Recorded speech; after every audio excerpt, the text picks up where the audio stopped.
안녕하세요. 유튜브 채널 미국 주식 이슈워치입니다. 오늘은 보내주신 자료들을 가지고 아이온큐, 티커 아이온큐죠. 이 양자 컴퓨팅 기업에 대해 좀 깊게 파보려고 합니다. 아이온큐의 기실이 어떤지, 또 사업 모델은 괜찮은지, 그리고 재무 상태까지 좀 꼼꼼하게 한번 살펴보겠습니다.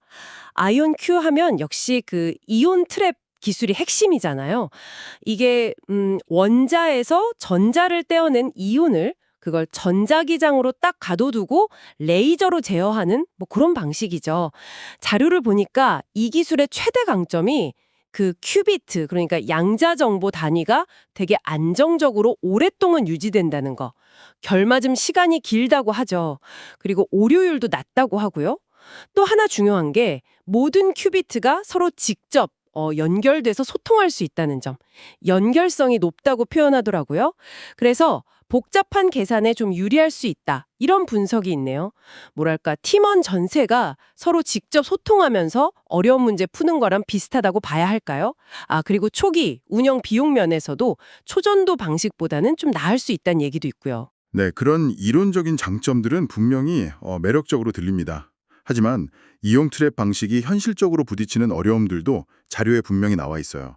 역시 가장 큰 문제는 확장성인 것 같아요. 그러니까 큐비트 수를 수천 개, 수만 개 이렇게 늘리는 게 기술적으로 꽤 까다롭다는 거죠. 이온 하나하나를 레이저로 정밀하게 다 제어해야 하는데 이게 수가 늘어나면 시스템 크기나 그 엔지니어링 복잡성이 기하급수적으로 커질 수 있다는 분석이 많습니다.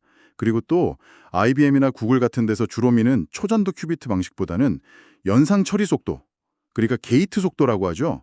이게 좀 느리다는 것도 약점으로 계속 지적되고요. 아이온큐가 로드맵을 발표하긴 했죠. 2030년까지 200만 개 이상의 물리적 큐비트를 만들겠다, 이렇게요. 근데 이건 상당히 야심찬 목표고 현재 기술 수준이나 이런 기술적 허들들을 생각하면 글쎄요, 정말 쉽지 않을 거라는 게 좀 일반적인 시각인 것 같습니다. 기술적인 과제는 확실히 있군요. 근데 아이언큐가 그냥 연구만 하는 게 아니라 사업화를 굉장히 적극적으로 하고 있다는 점, 이건 좀 주목해 봐야 할 것 같아요. 자료를 보니까 하드웨어 시스템을 아예 팔기도 하고 아니면 클라우드로 양자 컴퓨팅 파워를 빌려주는 서비스, 그 QIAS라고 하죠. 퀀텀 애즈 서비스. 이걸로 실제로 매출을 만들고 있더라고요. 예를 들면 그 미국 에너지 회사 EPB업 치테뉴가랑 2,200만 달러 규모 계약을 했고, 또 미국 공군 연구소 AFRL이라고 하죠. 여기랑도 꽤 큰 규모 5,450만 달러 계약을 맺었다는 내용이 있네요. 네, 계약건들은 확실히 눈에 띄죠. 그렇죠. 이게 아이언큐 기술의 상업적 가치를 좀 인정받고 있다, 이렇게 볼 수 있는 신호 아닐까요? 네, 그런 면이 있습니다. 그리고 아마존 웹 서비스 AWS나 마이크로소프트 애저, 구글 클라우드 같은 주요 클라우드 플랫폼 통해서 서비스하니까 사용자들도 접근하기 쉬워졌고요.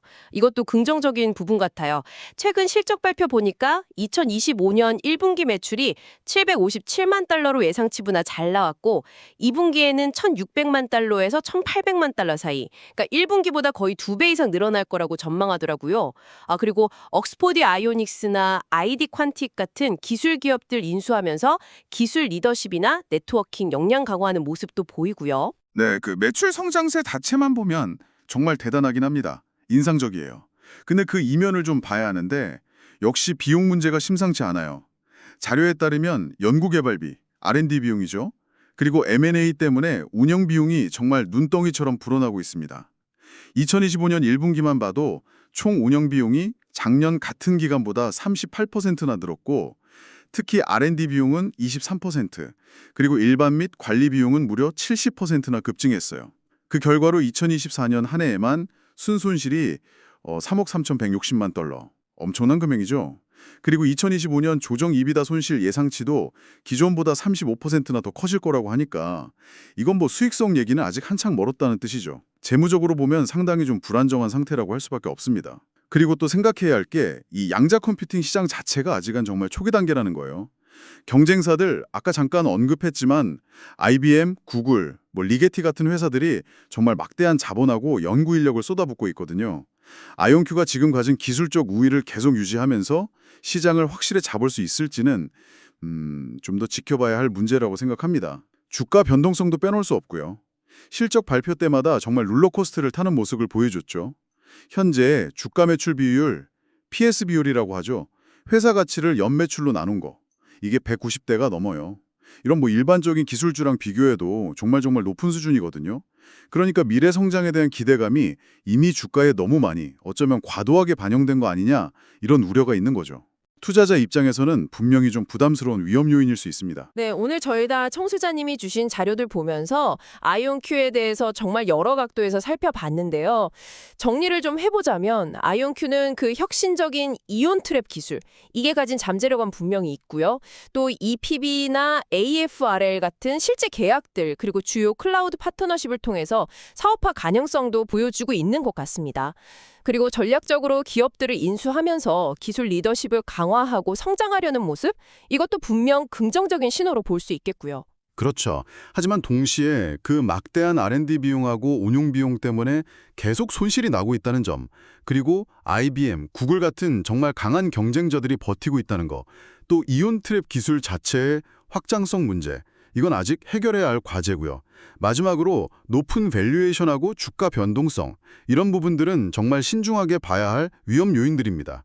그러니까 양자 컴퓨팅이라는 아주 혁신적인 기술 분야의 선두주자 중 하나지만 그만큼 높은 성장 잠재력과 함께 상당한 기술적 또 재무적 위험을 동시에 안고 있다. 이렇게 요약할 수 있겠네요. 네, 이상으로 아이온큐에 대한 저희의 분석을 마치도록 하겠습니다. 본 분석은 제공된 자료에 기반한 정보 제공을 목적으로 하며 특정 종목에 대한 투자 추천이 아님을 다시 한번 말씀드립니다. 모든 투자 결정은 청취자 여러분 본인의 판단과 책임하에 신중하게 이루어져야 합니다. 또한 이 내용은 AI에 의해 생성된 정보이므로 실제 시장 상황이나 기업 정보와 일부 차이가 있을 수 있다는 점 유의해 주시기 바랍니다.